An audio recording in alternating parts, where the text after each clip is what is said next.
सम्पूर्ण साथीहरूलाई फेरि आज पनि स्वागत गर्न चाहन्छु। हाम्रो यस भ्यू ग्लोबल एजुकेसनल कन्सल्टेन्सीबाट निरन्तर रूपमा एजुकेसनल र न्युमेरिकल सब्जेक्टहरू अन्तर्गतका च्याप्टरहरूलाई समावेश गर्दै गइरहेका छौँ।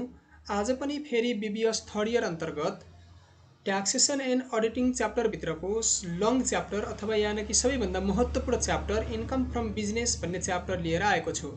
यो लङ क्वेसनमा आउने गर्दछ र यसमा एउटा सर्ट क्वेसन 5 नम्बरको र भेरी सर्ट 2 मार्क्सको पनि गरी टोटल 22 मार्क्ससम्म आउने गर्छ। होइन भने पनि 15 मार्क्स 100% आउने स्योर क्वेसन यसमा पर्ने गर्छ। इन्कम फ्रम बिजनेस र प्रोफेसनलको कुरालाई हामीले एकै ठाउँ जोड्ने गर्छौँ। यसभित्र सबैभन्दा ध्यान दिनुपर्ने कुराहरू यसमा दुईवटा पार्टमा छुट्याउँछौँ हामी, बिजनेस र प्रोफेसनल। प्राय गरी बिजनेसको क्वेसन आउँछ, बिजनेस कस्तोलाई भन्ने, प्रोफेसनल कस्तोलाई भन्ने, कस्ता कुराहरू यसमा इन्क्लुड गर्ने, ट्याक्सका रेटहरू कसरी राख्ने, म्यानुफ्याक्चरिङ कम्पनी र व्यक्तिले खोल्दा के कसरी राख्ने भन्ने सन्दर्भमा यसको बारेमा धेरै चर्चा परिचर्चा यस च्याप्टरमा अवश्य गर्नेछौँ। तपाईँ नयाँ हुनुहुन्छ भने यस च्यानललाई सब्सक्राइब गरी सेयर गर्न पनि नबिर्सनुहोला। अब विषयवस्तुतिर लागौँ। आज हामी इन्कम फ्रम बिजनेस अन्तर्गत पनि अघिल्लो च्याप्टरहरूमा ट्याक्सेसनको बारेमा चर्चा परिचर्चा गर्दै रहँदाका कुराहरू यसमा पनि रिपिट हुने गर्छन् र प्राय गरी यसमा हामीले यस अन्तर्गत पनि तीनवटा स्टेपहरू रहने गर्छन्। सुरुमा हामी assessable income from business or professional पत्ता लगाउँछौँ, त्यसपछि हामी ट्याक्सेबल इन्कम पत्ता लगाउँछौँ र त्यसपछि लास्टमा हामी ट्याक्स पेबल अर्थात् ट्याक्स लाइबिलिटी पत्ता लगाउने गर्छौँ। यसमा 10 नम्बरमा आयो भने प्रोफेसनलको क्वेसन पनि आउने गर्छ, तर प्राय गरी 15 मार्क्समा नै अहिले पछिल्लो क्रममा आउने गर्छ यस च्याप्टरबाट। र प्रोफेसनल र बिजनेस जुनबाट आए तापनि हामी झुक्किनु हुँदैन। कस्तोलाई बिजनेस भन्ने, कस्तोलाई प्रोफेसनल भन्ने क्वेसन देखेर पनि छुट्याउनु पर्ने हुन्छ। बिजनेस भनेको वस्तु उत्पादन गरी वा अन्यत्रबाट खरिद गरी नाफा कमाउने उद्देश्यका साथ गरिने कारोबार वा व्यापारलाई बिजनेस भनिन्छ, जसमा सेल्स हुन्छ। यसको प्रमुख इन्कम भनेको सेल्स रेभेन्यू हुन्छ। भने प्रोफेसनल भनेको आफूसँग भएको नलेजलाई सदुपयोग गरी सङ्घ संस्था खोलेर नाफा कमाउने उद्देश्यका साथ गरिने सर्भिसलाई प्रोफेसनल भनिन्छ, जसमा आफू पनि इन्क्लुड भनिन्छ। आफू कुनै सङ्घ संस्थामा काम गर्नेलाई इम्प्लोइ भनिन्छ, तर आफ्नै नलेज उपयोग गरी आफैले सञ्चालन गरेको पेसालाई हामी प्रोफेसनल भनेर बुझ्छौँ। अब हामी जाउँ step 1, assessable income from professional अथवा business for the income year. हामी जुन इन्कम इयरमा हुन्छौँ त्यही लेख्छौँ। यसमा कस्ता कस्ता कुराहरू समावेश हुन्छन् त त्यसको बारेमा अब यहाँनिर थोरै राख्छौँ हामी। एडमिसिएबल इन्कम अथवा इन्क्लुसिभ इन्कम पनि भन्छौँ। यसमा सबैभन्दा सुरुमा हामी सेल्स रेभेन्यू अथवा प्रोफेसनलसँग रिलेटेड छ भने सर्भिस फीहरू हुने गर्छ। त्यसपछि यसमा जाने भनेको net gain from disposal of business asset, business assets बेच्दै गर्दाखेरि भएको नाफाहरू पनि राख्छौँ। Net gain from disposal of depreciable assets, depreciable एसेट्सहरूको पनि हामीले नेट गेन राख्ने गर्छौँ। अर्को छ gift receive in respect of business, बिजनेसकै आधारबाट आएका गिफ्ट रिसिभहरूलाई पनि राख्ने गर्छौँ। अर्को छ amount receive as consideration for accepting of restriction to conduct of business, यो कुराहरूलाई पनि हामीले यसमा राख्ने गर्छौँ। अर्को चाहिँ excess amount receive due to exchange rate variation. यहाँ भन्न खोजेको के हो भन्दा यो विदेशी विनिमय दरको पैसा एक्सचेन्ज गर्दाखेरि हुने फाइदा जति बढी एमाउन्ट हुन्छ त्यस्तो पैसालाई पनि यसमा हामी समावेश गर्ने गर्छौँ। अर्को छ ब्याड डेट रिकभर, यो वर्ष आइआरडीले एक्सेप्ट गरिदिएको ब्याड डेट रिकभर कति भयो भनेर राख्छौँ। नट रिकभरलाई नट आइआरडीले इन्क्लुड नगरेकोलाई राख्दैनौँ। अर्को छ under paid amount of interest on loan then standard, यो भन्न खोजेको के हो भन्दा मार्केटमा एउटा इन्ट्रेस्ट रेटमा लोन चलिरहेछ तर हामीले लिएर आएको इन्ट्रेस्ट रेट मार्केटको भन्दा कम छ भने त्यस्तो बेलामा त्यो डिफ्रेन्ट इन्ट्रेस्ट बिचको पैसा हामीलाई पनि त्यति बेला बिजनेसको इन्कममा फाइदा हुने गर्छ, त्यस कारणले यो पनि इन्कममा राख्छौँ। अर्को छ amount receive as compensation for loss of stock, स्टकको कुरामा कम्पेन्सेसन लस अफ स्टकको कुराबाट एमाउन्ट रिसिभ भएको छ भने पनि राख्छौँ। र अन्यत्र बिजनेससँग रिलेटेड इन्कमहरू छन् भने पनि यिनी कुराहरू राख्ने गर्छौँ। यति गरिसकेपछि हाम्रो टोटल एडमिसिएबल इन्कम अथवा ग्रस इन्कम आउने गर्छ। यसमा हामी बिजनेससँग रिलेटेड एक्सपेन्सेसहरू घटाउँछौँ। लेस डिडक्टेबल एक्सपेन्सेस अथवा एलावेबल डिडक्सनको कुराहरू समावेश गर्ने गर्छौँ। सुरुमा हामी CTS निकाल्छौँ, कस्ट अफ ट्रेडिङ स्टक। यसको वर्किङ नोट 1 मा मैले कसरी निकाल्ने भनेर अहिले तल चर्चा गरेको छु, त्यहाँनिरबाट हामी गफ गरौँला। यसको हामीले विस्तृत रूपमा जान्नुपर्ने ट्रेडिङ एकाउन्टसँग रिलेटेड कुराहरू हुन्छ। त्यसपछि हामी यसमा अन्य कुराहरू जनरल डिडक्सनहरू कुरा राख्छौँ, जस्तै म्यानुफ्याक्चरिङ फ्याक्ट्रीसँग एक्सपेन्सेस रिलेटेड कुराहरू पनि घटाउँछौँ, अफिस एन्ड एडमिनिस्ट्रेटिभ एक्सपेन्सेसहरू घटाउँछौँ, सेलिङ एन्ड डिस्ट्रिब्युसन एक्सपेन्सेसहरू घटाउँछौँ, अनि हामी त्यसमा फाइनेन्सियल एक्सपेन्सेसहरू पनि घटाउँछौँ। फाइनेन्सियल एक्सपेन्सेसमा प्राय गरी interest paid to general loan, सामान्यतया हामीले लोन लिएर आएको इन्ट्रेस्टको कुराहरू, लोन जाँदैन तर इन्ट्रेस्ट जान्छ। अर्को छ interest paid to exempt controlling entity, यसको बारेमा मैले वर्किङ नोटमा चर्चा गरेको छु। यो प्राय गरी इक्जाममा त आउँदैन, बुकमा 1-2वटा क्वेसन छ, इक्जाममा एकपटक सर्ट क्वेसन र एकपटक लङ क्वेसनमा कन्ट्रोलिङ एन्टिटीको इन्ट्रेस्टको बारेमा पनि जानकारी छ। एकपटक यसको बारेमा पनि म वर्किङ नोट गराउँछु, जसबाट 5 नम्बरको क्वेसन वा यसैमा आइदियो भने पनि हामीले गर्न सक्छौँ। एकपटक मात्रै आएको छ यो क्वेसन कन्ट्रोलिङ भएको, एकपटक भेरी सर्टमा, एकपटक सर्ट क्वेसन र एकपटक लङ क्वेसनमा पनि छ। त्यति धेरै आउँदैन यो टर्म्स, त्यही पनि जानिराखौँला, यसको बारेमा वर्किङ नोटमा परिचर्चा गर्नेछौँ। यति गरिसकेपछि हाम्रो gross income from business, total gross income कति भयो त्यसको बारेमा हेर्छौँ। त्यसपछि total deduction before PCC and R&D, PCC and R&D घटाउनुभन्दा अगाडिको कुराहरू चाहिँ हामीले अरू कुराहरू पनि घटाउँछ। यो भन्न खोजेको यो माथि नै आयो, फेरि घटाउनु पर्ने कुरा चाहिँ यो होइन। टोटल डिडक्सन भनेको यिनी माथिको कुरा नै भए। PCC र R&D भन्दा पछाडिका अरू अन्य कुराहरू छन् भने पनि घटाउँछौँ, अथवा यसलाई हामीले adjusted taxable income before business loss घटाउनुभन्दा अगाडिको जुन इन्कम आयो त्यसबाट हामी बिजनेस लस घटाउँछौँ। ओन्ली बिजनेस लस है, यो कुरा ध्यान दिनुपर्छ। यसमा इन्भेस्टमेन्टको लस घटाउन पाइँदैन, मात्र हामी बिजनेसको लस मात्रै घटाउँछौँ up to next 7 years or 12 years. Petroleum अथवा इलेक्ट्रिसिटी एन्ड कम्पनीसँग रिलेटेड छ भने 12 वर्ष, विगत 12 वर्षसम्मको लसलाई एडजस्ट गर्न सक्छौँ भने जनरल ट्रेडिङ कम्पनीहरूको 7 वर्षसम्मको लसलाई हामीले यसमा रिकभर गर्ने सक्ने व्यवस्था छ। यति गरिसकेपछि ATI भनेको adjusted taxable income for PCC and R&D, PCC र R&D का लागि तयार भएको एउटा पैसा आउँछ। पछि हामी डोनेसन कम्पेयर गर्दै यही पैसाबाट गर्नुपर्छ, ध्यान दिनु होला है। तलपट्टिको बिजनेसको इन्कम होइन, यो कुरा जोड्नुपर्ने। र यसमा अब हामीले अहिले बिजनेसको पैसाको कुरा गर्दैछौँ भने यो पैसा प्लस इम्प्लोइ र इन्भेस्टमेन्टको पैसा जोडेर डोनेसनको कुराहरू ख्याल गर्नुपर्ने हुन्छ, यो PCC नघटाउँदैको पैसा, यो कुरा बुझ्नुपर्छ। अब हामी PCC एन्ड R&D कसरी घटाउँछौँ, pollution control cost and research and development भन्न खोजेको। यसमा 50% अफ ATI भनेको यही पैसा, यो पैसाको एन्सर जति आएको हुन्छ त्यसको 50% र अर्को एक्चुअल क्वेसनमा दिएको, यिनी दुईटा मध्ये यो 50% या यो एक्चुअल क्वेसनमा जुन चाहिँ सानो हुन्छ त्यसैलाई हामीले के भन्छौँ, त्यसैलाई हामीले यहाँ एलाबल गरेर राख्ने गर्छौँ। यति गरिसके पछाडि हाम्रो total accessible income from business आयो। यसमा मैले गेनको कुरा घटाएको छैन, पछि हामी ट्याक्सेबल इन्कममा गेन घटाएर फेरि गेनको छुट्टै नाफा निकाल्न पनि सक्छौँ। यसरी हामी गेनको कुराहरू एसेसेबल इन्कम फ्रम बिजनेसको कुराहरू यसमा राख्छौँ। र यो स्टेप 1 पढाउँदै गर्दा स्टेप 1 सँगै रिलेटेड मैले थोरै टर्मिनोलोजीहरू यहाँ प्रस्तुत गरेको छु। बिजनेसको इन्कममा समावेश नहुने टपिकहरू के हुन्, कस्ता कस्ता कुराहरू क्वेसनमा दिन्छ र हामीले राख्दैनौँ त भन्ने कुराहरू बुझ्नुपर्छ। यो फाइनल विथहोल्डेड इन्कम चाहिँ होइन, तर कस्ता कुराहरू क्वेसनमा हुँदाहुँदै हामीसँग ट्रेडिङ एकाउन्ट दिन्छ त्यसमा भएका कुराहरू पनि हामीले राख्दैनौँ त। सुरुमा हेरौँ balance BD, balance CD, opening balance, closing balance and cash, यस्ता कुराहरू हामीले यसमा इन्कममा राख्दैनौँ। र अर्को छ PL एकाउन्ट अथवा प्रोफिट एन्ड लस एकाउन्टसँग नाफा वा नाफासँग सम्बन्धित कुनै पनि कुराहरू हामीले यसमा राख्ने गर्दैनौँ। त्यसपछि अर्को कुरा छ domestic expenses or personal expenses or household expenses. कुरो एउटै हो, पर्सनल युजमा भएका कुराहरूलाई पनि हामीले यसमा देखाउँदैनौँ, हाउस होल्डको एक्सपेन्सेसहरू पनि राख्न पाइँदैन, ओन्ली बिजनेससँग रिलेटेड कुरा मात्रै राख्नुपर्छ।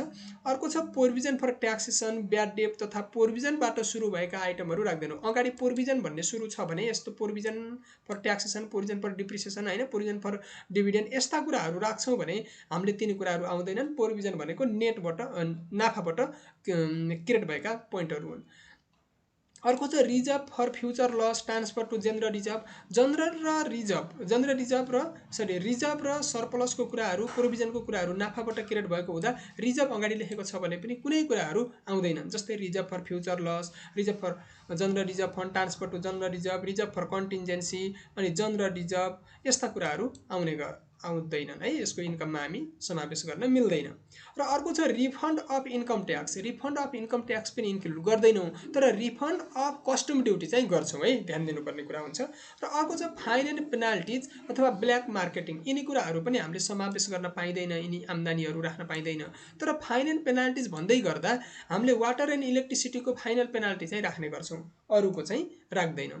र अर्को छ क्यापिटल नेचर एक्सपेन्डिचरहरूको कुराहरू पनि राख्दैनौँ। क्यापिटल नेचर भन्न खोजेको कस्तो भन्दा एउटा कम्पनीभित्र मानौ धेरै इम्प्लोइहरूले काम गरिरहेछन् र त्यही इम्प्लोइसँग रिलेटेड कुराहरू सबैलाई काम गर्ने गरी कुनै एउटा मानौ एसी जोडिदियो अथवा लाइटहरू जोडियो भने त त्यो लङ टर्म बेसिससम्म पछिसम्म गर्ने कुराहरू हुन्छ हो, त्यस्ता कुराहरू क्यापिटल नेचरका इन्कम हुन्छन्। इन्सुरेन्स गरिदिने कुराहरू, इन्सुरेन्सको कुरा नै त्यो इम्प्लोइलाई खर्च हुने जस्तै बेडहरू बनाइदिने कुराहरूदेखि लिएर होइन, इम्प्लोइलाई गर्मीको रूपमा सिलिङ फ्यानहरू राखिदिने हो, यिनी कुराहरू त उति बेलै निकालेर फाल्ने कुरा हुँदैन नि त। त्यस्ता कुराहरू क्यापिटल नेचरका हुन्छन्, त्यस कारणले त्यस्ता कुराहरू पनि हामीले यसमा राख्दैनौँ। तर रिफन्ड फर कस्टम ड्युटी चाहिँ जान्छ। भन्न खोजेको यहाँ रिफन्ड अफ इन्कम ट्याक्स जाँदैन, तर रिफन्ड अफ कस्टम ड्युटी जान्छ, जो किन भएन। अर्को छ वाटर एन्ड इलेक्ट्रिसिटीको फाइनल पेनाल्टी चाहिँ पनि जान्छ। भन्न खोजेको फाइनल पेनाल्टिज अरू कुनैको पनि जाँदैन, तर वाटर एन्ड इलेक्ट्रिसिटीको मात्रै जाने गर्छ, यो कुरा जान्नु पर्यो। यति गरिसकेपछि हामी स्टेप 1 मा जस्तो सुकै कुरा आए तापनि हामी गर्छौँ। मैले फाइनल विथहोल्डिङ इन्कमको बारेमा अगाडिको इम्प्लोइमेन्ट भन्ने च्याप्टरमा पढाएको छु, त्यसलाई फेरि पनि तपाईँले एकपटक रिपिट गर्न सक्नुहुन्छ। यसभन्दा अगाडि मैले बिजनेस भन्दा पनि इन्भेस्टमेन्टको ट्याक्सेबल इन्कमको बारेमा पनि चर्चा परिचर्चा गरेका छौँ, त्यहाँबाट पनि त्यसको बारेमा बुझ्न सक्नुहुन्छ। यस्तै गरी इम्प्लोइमेन्टको च्याप्टरलाई विशेष गरेर ध्यान दिनुभयो भने हामीले सबै कुरा करिब एलाबल रिडक्सनको कुराहरूलाई बुझ्न सक्छौँ। र अब जाउँ एलाबल रिडक्सन, ट्याक्सेबल इन्कम निकाल्दैछौँ। ट्याक्सेबल इन्कम निकाल्दा स्टेप 2 को इम्प्लोइमेन्टमा जानुपर्छ भन्न खोजेको इम्प्लोइमेन्टसँग रिलेटेड छ। अगाडिको च्याप्टर मैले राखेको छु, त्यसलाई तपाईँले फेरि ब्याक गरेर अगाडिको च्याप्टर हेरेर पनि बुझ्न सक्नुहुन्छ। र अब यसमा हामीले खास गरेर के कुरा बुझौँ भन्दा एलाबल रिडक्सन दुईवटा हुन्छ, कहिले पनि नझुकिनु होला, रिटायरमेन्ट फन्ड कन्ट्रिब्युसन र डोनेसन। प्राय गरी इम्प्लोइमेन्टमा रिटायरमेन्ट फन्ड कन्ट्रिब्युसन जान्छ, कहिलेकाहीँ बिजनेसमा त प्राय गरी अब जाँदैन भन्दा पनि हुन्छ, तर कहिलेकाहीँ आउन सक्छ। जस्तै अगाडिको क्वेसनमा छ भने मात्रै इम्प्लोइमा दिएको पिएफलाई समावेश, अगाडिको क्वेसनमा दिएको छ भने मात्र जान्छ, मात्रै यहाँ जान्छ, यो कुरा एउटा पार्ट हो।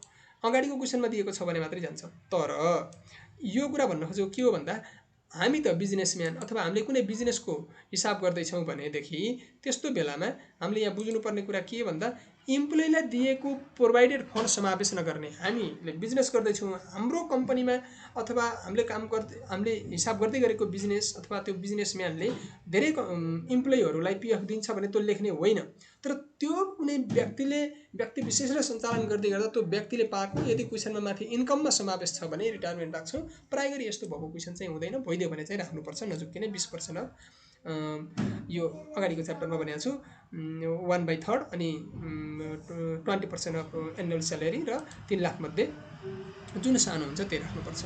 अर्को छ डोनेसन। डोनेसन मैले अगाडिबाटै भन्दै आइरहेको छु, डोनेसन 3 प्रकारका हुन्छन्।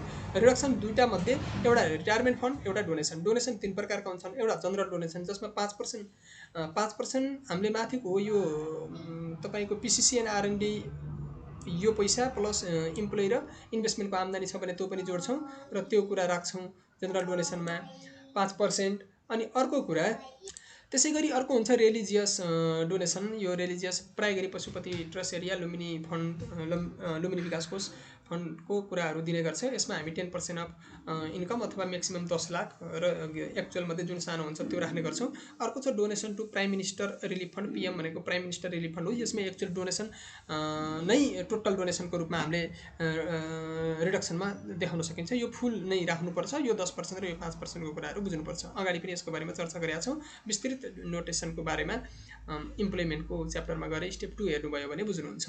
अर्को चाहिँ एक्जम्पसन जहिले पनि 6वटा हुन्छन्, कहिले नझुकिनु होला। एउटा छ लाइफ इन्सुरेन्स प्रिमियम, गिभन र 25,000 मध्ये जुन सानो हुन्छ त्यही राख्छौँ। अर्को छ हेल्थ इन्सुरेन्स प्रिमियम, गिभन र 20,000 मध्ये जुन सानो हुन्छ त्यही राख्छौँ। अर्को छ रिमोट एरिया, एबीसीडी गरेर हामीले चाहिँ राख्छौँ, 50, 40, 30, 20, 10 गर्दै हामी झर्ने हो। अर्को छ पेन्सन एक्जम्पसन, 25% अफ सिङ्गल हो कि कपल हो। भन्न खोजेको अहिलेको विगत 77-78 को हिसाब हेर्ने हो भने 78 को हिसाब हेर्ने हो भने 25% भनेको 4 लाख या 4.5 लाख बीचको पैसा यसमा डिस्काउन्ट गर्न सक्छौँ, भन्न खोजेको एक्जम्पसन गर्न सक्छौँ। डिसेबल पर्सन हो भने पनि त्यही 4 लाख 4.5 लाख बिचको 50% एक्जम्पसन गर्न सक्छौँ। फरेन एलाउन्स भनेको 75% अफ द फरेन एलाउन्स, विदेशमा कमाएको पैसाको 75% सिधै यसमा हामी माइनस गर्न सक्छौँ। यति गरिसकेपछि हाम्रो टोटल ट्याक्सेबल इन्कम आउँछ। यसमा हामीले गेन अन इन्भेस्टमेन्टको कुरा, गेन अन इन्भेस्टमेन्ट अथवा gain on sales of fixed एसेट्सको कुराहरू घटाएर ट्याक्सेबल लायबिलिटी निकाल्न सक्छौँ। यो सिंगल कपलको कुरा छ। यदि बिजनेस गरिरहेछ नितान्त एम्प्लोइ होइन भने सुरुको 4 लाख 4.5 लाखमा निल हुन्छ, त्यसपछि 10, 20, 30 हुँदै 20 लाखभन्दा माथिकोमा 36% गर्छौँ। यसमा ट्याक्स लायबिलिटीको कुरामा एडभान्स ट्याक्स लायबिलिटी छ भने घटाउँछौँ र अर्को मेडिकल ट्याक्स लायबिलिटी पनि घटाउँछौँ। मेडिकल ट्याक्स लायबिलिटीको कुरामा बिल एमाउन्टको 15% र 750 मध्ये जुन सानो हुन्छ त्यही राख्ने गर्छौँ। यति गरिसकेपछि हामी रिडक्सनको कुरामा देखाएका कुराहरू थिए। वर्किङ नोटमा गफ गर्नेछौँ भनेर वर्किङ नोटमा जानुपर्ने भनेको, वर्किङ नोट कम्पलसरी गर्नुपर्ने भनेको एउटा सिटिएस हुन्छ। यसलाई हामीले कस्ट अफ ट्रेडिङ स्टक पनि भन्छौँ। कस्ट अफ ट्रेडिङ स्टकमा जाने आइटमहरू प्राय गरी ट्रेडिङ एकाउन्टसँग रिलेटेड कुरा हुन्छ। म्यानुफ्याक्चरिङ, अब तपाईँले क्लास 12मा टेन्डर र कसरी पढ्नुभएको छ भने त्यसमा प्राइम कस्टभन्दा माथिको कुराहरूलाई यसमा समावेश गर्ने गरिन्छ। यसमा छ cost of opening stock. Cost of opening स्टकमा purchase of during the year जोड्ने, क्यारिजन पर्चेज अथवा carriage of freight and purchase पनि भन्छ यसलाई, त्यो पनि जोड्ने। Custom duty, royalty and production वेजेसहरू, प्रोडक्टिभिटी वेजेस पनि भन्छ, त्यो कुरा जोड्ने। म्यानुफ्याक्चरिङ एक्सपेन्सेस जोड्ने। भन्न खोजेको म्यानुफ्याक्चरिङ भनेको फ्याक्ट्रीसँग रिलेटेड सबै कुराहरू जान्छन्। फ्याक्ट्री रेन्ट, इन्सुरेन्स, ट्याक्स, यस्तो अगाडि फ्याक्ट्री लेखेर आएको छ भने यस्ता कुराहरू राख्छौँ। र cost of trading stock, cost of closing stock, closing stock minus गर्छौँ। यति गरिसकेपछि यिनी सबै माथिको जोडेर क्लोजिङ स्टक घटाइसके पछाडि यसमा आउने भनेको सिटिएस हो। यसलाई तपाईँले हेर्न सक्नुहुन्छ। मैले अलिक स्पिडमा भनेको छु, तपाईँले यसलाई सोलो गरेर वा अलिक ब्याक गरेर पनि बिस्तारै बुझ्न सक्नुहुन्छ। भिडियो लामो हुन्छ भनेर मैले यसलाई सर्टकट तरिकाले अलिक स्पिडमा लगेको हो। अर्को छ नम्बर 2 मा हामी एलाबल डिप्रिसिएसन निकाल्नुपर्ने हुन्छ। मैले यसभन्दा अगाडिको च्याप्टरमा पनि डिप्रिसिएसनको बारेमा चर्चा परिचर्चा राम्रोसँग गरेका छौँ। त्यहाँबाट पनि तपाईँले डिप्रिसिएसन कसरी निकाल्ने भन्ने बारेमा विस्तृत रूपमा बुझ्न सक्नुहुन्छ। त्यही कुरालाई यसमा हामीले वर्किङ नोटमा उतारेका छौँ। ओपनिङ डब्ल्युबिडी छँदैछ, यसमा एडिसन ड्युरिङ द इयर हो, यहाँ दिएर भएछ। यसमा इयर वर्किङ नोट भन्न खोजेको सुरुको 6 महिना 3 महिना 3 महिनाको कुरालाई समावेश गर्नुपर्छ। सुरुको श्रावण 1 देखि पुष मसान्तसम्मकोमा हामीले 3/3 अथवा 100% एलाबलको रूपमा राख्न सक्छौँ। अर्को बाँकी बचेको 3 महिना माघ 1 देखि चैत मसान्तसम्मकोलाई 2/3 र वैशाख 1 देखि असार मसान्तकोलाई 1/3 को रूपमा हामीले एडिसन ड्युरिङ द इयरमा राख्छौँ। Disposal during the year sales value छ भने यहाँनिर राख्छौँ। यति गरिसकेपछि यो जोड्ने र यो घटाउने, प्रिभियस इयरका पिसिसी र रिपेयरको कुरा क्यापिटलाइज छ भने पनि राख्न सक्छौँ। तर प्राय गरी पिसिसी र रिपेयरको कुरा विगत वर्षको नदिने हुँदा प्राय गरी यसमा राख्दैनौँ। दियो भने मात्रै राख्ने हो। त्यो डिप्रिसिएसनको च्याप्टरबाट बुझ्न सक्नुहुन्छ। यति गरिसकेपछि हाम्रो डिप्रिसिएसन बेसिस एमाउन्ट, यहाँनिर एउटा डिप्रिसिएसन बेसिस एमाउन्ट आयो। यो डिप्रिसिएसन बेसिस एमाउन्ट पछि यहाँ रेट अफ डिप्रिसिएसन हामीले ब्लक एबिसिडी कुन हो त्यो त्यसको डिप्रिसिएसनको रेट राख्छौँ। 5, 25, 20, 15, 10 हो। यस्तो रेट राखिसके पछाडि यो टोटल डिबिएको समथिङ कति पर्सेन्ट हो त्यो राख्छौँ। यदि स्पेसियल हो भने 1/3% जोडेर राख्छौँ। त्यति गरेपछि हाम्रो एलाबल डिप्रिसिएसन आउँछ। यसलाई हामीले माथि कम्पेयर गरेर राख्ने गर्छौँ। अर्को छ calculation of allowable repair. Allowable रिपेयरको 7% अफ डिप्रिसिएसन बेसिस एमाउन्ट। यहाँ भर्खरै आएको यो डिबिएको 7% र एक्चुअल क्वेसनमा दिएको मध्ये जुन सानो हुन्छ त्यसलाई हामीले एलाबल रिपेयरको रूपमा राख्न सक्छौँ। यति गरिसकेपछि मैले यो एकदमै इम्पोर्टेन्टको कुरा पनि छ। एकपटक सर्ट क्वेसनमा आछ र एकपटक लङ क्वेसनमा आछ। इम्पोर्टेन्टको रूपमा पनि लिन सक्छौँ, तर प्राय गरी नुहाउने च्याप्टर हो भनेर पनि यसको बारेमा मैले होइन भनेको थिएँ माथि पढ्दाखेरि। यहाँनिर बुझ्न सक्नुपर्छ। एलाबल इन्ट्रेस्ट पे टु कन्ट्रोलिङ इन्टिटीको बारेमा बुझ्दै गर्दा सुरुमा हामी gross income of excluding interest income, हाम्रो माथिको ग्रस इन्कम जति आउँछ त्यसमा हामीले इन्ट्रेस्ट इन्क्लुड गर्दैनौँ। त्यसपछि total deduction excluding interest expense, interest बाहेकका अरू सम्पूर्ण खर्चहरू घटाउँछौँ। त्यति गरिसकेपछि allowable interest pay to controlling इन्टिटीको बारेमा चर्चा गर्छौँ। सुरुमा 50% of adjusted taxable income for interest, यो यहाँनिर आएको जुन पैसा आयो यो थोरै ब्लू कलर गराइदिएको यो पोइन्टबाट, यो पोइन्टको पैसाको 50%मा अझै इन्ट्रेस्ट इन्कम भएका छन् भने तिनीहरूलाई जोड्ने। यो पैसामा जोडिसके पछाडि र क्वेसनमा दिएको एक्चुअल इन्ट्रेस्ट मध्ये जुन चाहिँ सानो हुन्छ त्यसले लेख्ने। यिनी दुईटा जोडेर आएको पैसामा यो कम्पेयर गर्ने र यिनी दुईटा सेम एउटै हुन् भनेर बुझौँ होइन। यसलाई एउटै कलर गरिदिन्छु। यिनी दुईटाको ब्यालेन्सबाट यो आम्दानी जोडिसके पछाडि यिनी दुईटाको समेसन र यो बिचको कम्पेयर गर्दा जुन सानो हुन्छ त्यो पैसा हामीले यसमा राख्ने गर्छौँ। अर्को छ calculation of allowable foreign tax credit. यो एफटिसी को कुराहरू माथि ट्याक्सेबल इन्कममा घटाउनु पर्ने छ भने सुरुमा average tax rate in Nepal, यो इन्भेस्टमेन्ट भन्ने च्याप्टरमा राम्रोसँग यसको बारेमा मैले चर्चा पनि गरेको थिएँ। यसमा टोटल ट्याक्स लायबिलिटीमा टोटल ट्याक्सेबल इन्कमले भाग गरिसकेपछि नेपालको एउटा रेट आउँछ। त्यो आइसकेपछि एलाउबल फरेन ट्याक्स क्रेडिट निकाल्छौँ। फरेन सोर्सेस विदेशमा कमाएको आम्दानी र नेपालको ट्याक्सले गुडान गर्छौँ र उसले विदेशमा तिरेको एक्चुअल ट्याक्सबाट कति तिर्यो, नेपालको रेट र विदेशमा तिरेको भन्दा जुन चाहिँ सानो हुन्छ त्यो पैसा हामीले यसमा राख्ने गर्छौँ। अब यस पछाडि ट्याक्सका रेटहरूले एकदमै प्रभाव पार्ने हुँदा यसमा जान्नुपर्ने कुराहरू अलि धेरै छ। अलि लङ क्वेसन भएको हुँदा पनि धेरै कुराहरू जान्नुपर्ने समावेश भएका कुरा र ट्याक्स रेटसँग अलि धेरै रेटहरू भएको हुँदा ध्यान दिनुपर्ने कुराहरू पनि छ। यसमा यस्तो क्वेसन छ एउटा, अति अविकसित र अल्प विकसित क्षेत्रहरूमा विशेष उद्योग सञ्चालन भएको भए आय वर्ष समेत 10 वर्ष इन्कम इयर को लागि क्रमशः 10, 20, 30% चाहिँ हामीले डिस्काउन्ट दिन सक्छौँ भन्न खोजेको छ। हाइली अन्डर डेभलप छ भने त्यसको हामीले त स्पेसियल इन्डस्ट्री हुँदा बित्तिकै 20% हो, 25बाट डिस्काउन्ट गरेर 20%मा लान्छौँ। त्यो 20 को पनि अझै हेरौँ है, हाइली अन्डर डेभलप भने 20 को पनि अझै 10% डिस्काउन्ट भनेको 20 को 10 भनेको 2% घटाउँदा 20बाट 2 घटाउँदा 18% दिन्छौँ। र अर्को अनडेभलपमेन्ट भने 20 को अझै 4% अझै हामीले के गर्छौँ, 20 को 4% भनेको 20 को 20% सरी 20 को 20% यहाँनिर 20 को 20% अफ 20% अफ 10 नबनेर यहाँ के भयो 20% अफ सुरुको यतापट्टि यहाँनिर 10% अफ 20 10% अफ 20 20% अफ 20 र अर्को छ 30% अफ 20 यतापट्टि 30% अफ 20 30% अफ 20 को 6 आउँछ। यसरी 14 हाइली अनडेभलप अनि अनडेभलप्ड र अन्डर डेभलपमेन्ट, अति विकसित, अति अविकसित अनि अविकसित र अल्प विकसित क्षेत्रहरूमा लगातार हामी 10, 20, 30% यस्तो 10, 20, 30% को कुराहरूलाई समावेश गर्ने गर्छौँ। यसरी 18, 16 र 14% जति हुन जान्छ यस्तोमा इस्टाब्लिस भएको कम्पनी छ भने।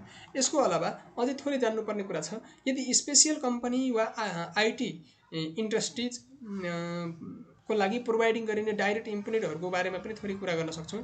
यहाँ special IT industries providing direct इम्प्लोइडको कुरा छ। नर्मल ट्याक्स रेट अथवा स्पेसियल आइटी इन्डस्ट्रीको कुरा पनि हामीले यहाँनिर जोड्न सक्छौँ। र एप्लाइड ट्याक्स रेट कस्तो हुन्छ, ट्याक्स रेटहरू कति कति लाग्छ, सिधै हामी यसलाई मात्रै सम्झिँदा पुग्छ। यो तलमाथि भएछ यस्तो हुनुपर्ने, यहाँनिर यस्तो हुनुपर्ने, यस्तो हुनुपर्ने हैन, यसरी बुझौँ।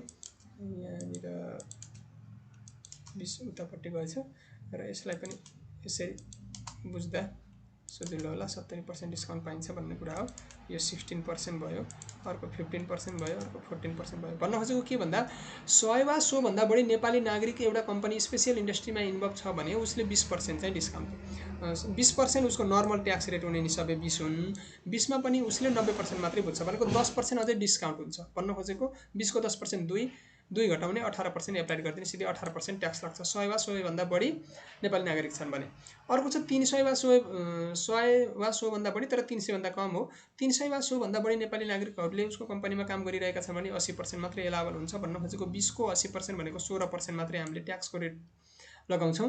यदि 500 वा 100 भन्दा माथि नेपाली नागरिकहरू भएका छन् भने 75% रिपिट गर्छौँ र 15% मात्रै एप्लाई गरिदिन्छौँ। अर्को 1000 भन्दा वा 100 भन्दा बढी नेपाली भएमा 70% हुन्छ, अझै सिधै 14% मात्रै राख्ने गर्छौँ। र अर्को कुरा अझै ध्यान दिनुपर्ने कुरा इम्पोर्टेन्टको कुरा यहाँ अर्को छ, बुकमा यिन क्वेसनहरू प्रशस्त छन्।